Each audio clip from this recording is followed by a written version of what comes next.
guys, in today's video I want to show you 7 gimbal shots that you guys can try the next time you are out filming. These are 7 shots that will be awesome to have in your repertoire, that is a cool word, when you guys are thinking of cool ideas when you're out in the field. I'm shooting on my A7 III with the Zion Crane 2S. You can do this on any setup really. I'm gonna walk you guys through each and every single shot, and then towards the end of the video I'm gonna show you how they can all work well together. So that's enough about that, let's actually get into the shots. Shot 1, let's start it off with a follow shot. Basically for this one you want to just get behind your subject and track them in a nice smooth way, try to match your speed with theirs.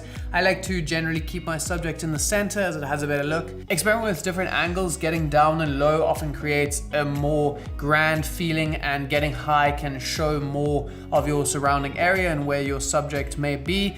I love doing this shot anytime I have the opportunity with some leading lines, and you can see by getting slightly lower and having those leading lines disappear behind your subject creates a really cool effect. That vanishing point really draws the attention to your subject. This shot is awesome for opening any scenes. Maybe it's the first shot of your video. It's a nice introductory shot to your viewer to really show them where you are, what's going on. Notice in all of these shots, whenever I'm shooting on a gimbal, I'm really trying to do a heel to toe movement that is going to make my shots way smoother. I'm not going to be jerking the camera as I'm doing these very hard steps. I want to keep nice flow, and you might feel a little strange doing it at the beginning, but once you master what I like to call the ninja walk, it's going to make your gimbal shots way smoother.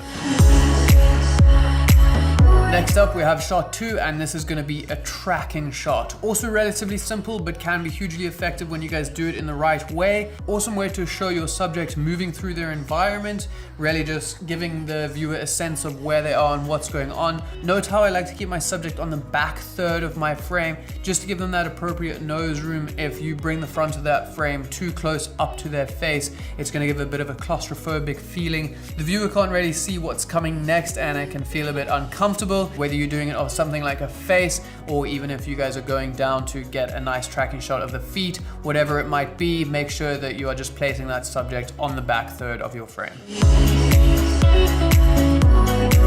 Shot 3 is going to be a wipe transition. Now this shot actually consists of 2 separate shots that we are going to cut together and merge them to make a seamless wipe transition between the two. Has a really cool effect, very easy, no special editing needed. You can do this with just a simple cut if you film it in the correct way. We're going to grab our first shot, which is just going to be a close-up of Hannah's feature, and right at the end of the shot I'm just going to dip my camera behind this like long grass bush and hopefully get it almost blacked out, or at least have the whole frame blocked. And then with our second shot that we are going to be getting a much wider shot here of Hannah, we are going to start our frame from that blocked out tree, and when you put them together you can cut. A few things to look out for this is you want to try and match your speed from your first and second shot, otherwise they're not going to flow together as well. The second thing you might notice is when I was capturing my second shot for the transition, it can sometimes be a bit tricky with focus. I didn't want to switch over into manual focus, so what I did was just keep my camera slightly out from that frame blocking object that I was going to use, and then just before I did the shot I would dip it behind and pull it back out again, and my camera wouldn't have time to readjust that focus to that tree, meaning that my focus would be perfectly focused on Hannah.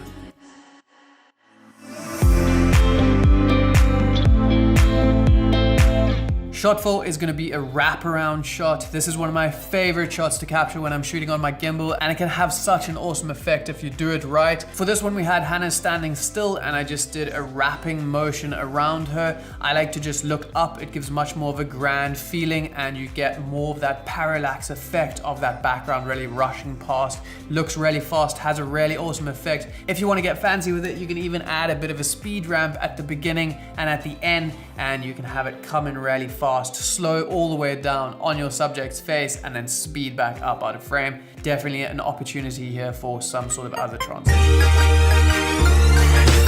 Shot 5 is going to be a reveal shot where we're just going to have Hannah kind of entering into our frame. This is going to take a little bit of choreography, and we're just going to try and time it nicely to have my camera moving before Hannah enters into frame and then have her walking in. This is a great shot for when you want to change locations. Maybe you want to introduce a new character, or you want to just move to a new location. By shifting it and having that blank frame and then having your subject walk into it is a perfect way to transition to a new location. Shot 6 is going to be a focus shift. This one can be a little bit tricky to get, but once you nail it, it has a really impactful effect. Basically what you want to do is set your camera over into manual focus, get your focus on your subject or whatever it is you might be filming, and then pull all the way back, having that subject go completely out of focus. Then once we're in post, we can reverse that shot and our shot is going to start from out of focus, punch all the way into a perfectly in focus shot.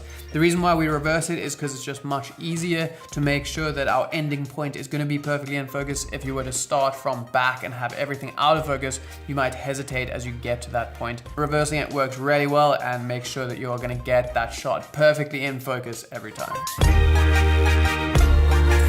Shot 7 and our last shot for this video is going to be a mini jib shot or a crane shot. You could even maybe pass this as a drone shot if you were really tall and got that gimbal up high. Basically what we're going to be doing for this one is just starting out nice and close on Hannah, and we are just going to pull all the way back. This is an awesome shot for ending off your scene, maybe just really pulling back and giving the viewer a feeling of leaving the scene. Otherwise it can be a nice opportunity to just show off a bit of that location as you're getting a really nice vantage point, almost like a drone shot.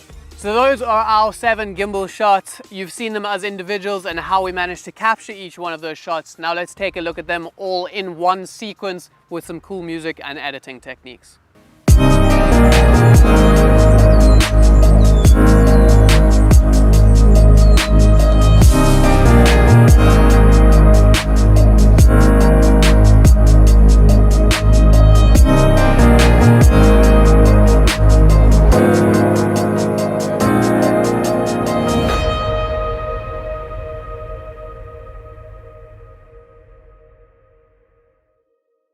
So those are the 7 shots all together. As you can see, you can fully build like an entire video out of these shots. They are great shots to have as a staple when you guys are out and filming gimbal videos. You can fall back on them whenever you can't think of any creative shots. And you can get as creative as you want with these and add in different little details and change them up. But having them as your basic 7 shots to shoot any gimbal videos is going to be really useful for you guys in the future. I hope that you enjoyed this video. If you found it useful, hit that like button. If you want to see more like this, hit subscribe, and I will see you guys in the next